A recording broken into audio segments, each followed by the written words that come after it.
근데 오늘은 뭐 구간이 명간이라고 기존 주도주 쪽에서 MP라는 기업 좀 설명을 드리려고 하는데요. 네. 근데 사실 기업은 워낙 많이 알고 계실 거예요. 워낙 이제 메타버스 관련된 섹터들이 움직이면서 위즈익 스튜디오나 아니면 덱스터 그리고 MP 이런 종목들이 움직임이 좋았기 때문에 MP라는 기업을 모르시는 분들은 많이 없으실 텐데 기업 자체에 간단히 설명을 드리고 이 기업을 왜 봐야 되는지 정도로 좀 설명을 드리면 좋을 것 같은데요.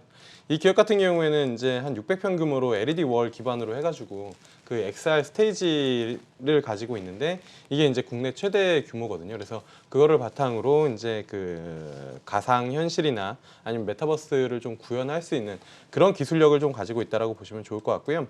그다음에 이 기업 같은 경우에는 레퍼런스가 좀 많이 있는데 이 앞전에 이제 뭐 평창 동계올림픽 개폐식이나 아니면 대통령 참석 VIP 프로젝트 그리고 이제 대기업 런칭 이벤트 이런 부분들을 레퍼런스로 가지고 있기 때문에 규모면이나 아니면은 기술적인 부분들이나 어쨌든 국내 이 관련된 피어 그룹의 견주어도 이제 손색이 없는 그런 기업이다라고 보시면 좋을 것 같습니다.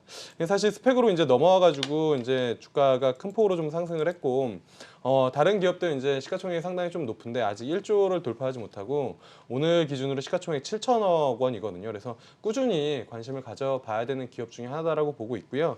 그리고 이 시점에서 이제 이 MP를 보는 거는 이따가 이제 시황 부분에서도 좀 얘기를 할 수 있겠지만 결국에는 오늘 뭐 시클리컬 업종들 낙폭과대 종목들이 좀 올라오는 부분들이 있긴 하지만 결국엔 시장이 어느 정도 안정을 찾으면 다시 한번 시장에서는 새로운 성장주들에 대해서 이제 관심을 받을 텐데 새로운 성장주들이 뭐 시장의 컨택을 받지 못하면 결국에는 기존 성장주 안에서의 계속 순환매적인 흐름들이 좀 나올 수 있기 때문에 그 안에서 뭐 위즈익 스튜디오, 덱스터, 자이언트 스텝, MP 이런 부분들을 좀 본다라고 하면 상대적으로 기술력을 좀 가지고 있고 그다음에 시가총액 레벨이 좀 낮은 MP 정도는 관심 있게 좀 보셔도 좋지 않을까 이런 관점으로 좀 소개를 드려봤습니다. 동사는 위즈익 스튜디오가 대주주로 있는 거죠? 네네. 그 이제 네. 여러 가지 그 계열 쪽에 이제 많이 엮여 있는 부분들이죠. 위즈익 스튜디오가 이제 컴투스 게임빌 쪽에 이제 지분 부분들도 있고 그다음에 MP도 거기 계열에 엮여 있기 때문에 컨텐츠와 그다음에 기술력을 통해 가지고 여러 가지 이제 사업 확장에 대한 기대감을 좀 가질 수 있는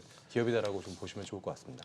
네, 뭐 메타버스나 XR 게임 관련돼 가지고도 기대가 참 되는 그런 기업인데요. 네. 차트 보시면서 차트가 많이 갔어요, 근데. 네, 차트 많이 갔습니다. 네, 목표가 손절가 좀 설정 부탁드릴게요. 네, 일단은 뭐 많이 올라온 부분들이 좀 있는데요. 이제 네. 뭐 연초 대비해서는 정말로 큰 폭으로 좀 상승을 했고 5,000원대에서 18,000원대까지 이제 상승을 했기 때문에 한 3배 이상 정도 상승을 했는데 보시면은 지수하고는 조금 무관하죠. 지수는 이제 우하향하는 흐름인데 상대적으로 이쪽 섹터는 지속적으로 좀 강하고 여전히 이제 수급적인 부분들도 좀 붙어 있는 부분들이어서 일단 목표가는 신고가 직전인 21,000원 정도 잡아봤고요. 그다음에 손절가는 박스권 하단인 15,000원. 사실 딱 그 중단 정도에 있기 때문에 18,000원부터 16,000원대까지 좀 분할로 좀 모아 보면 어쨌든 수익을 좀 줄 수 있는 그런 구간이지 않을까라고 보고 있습니다.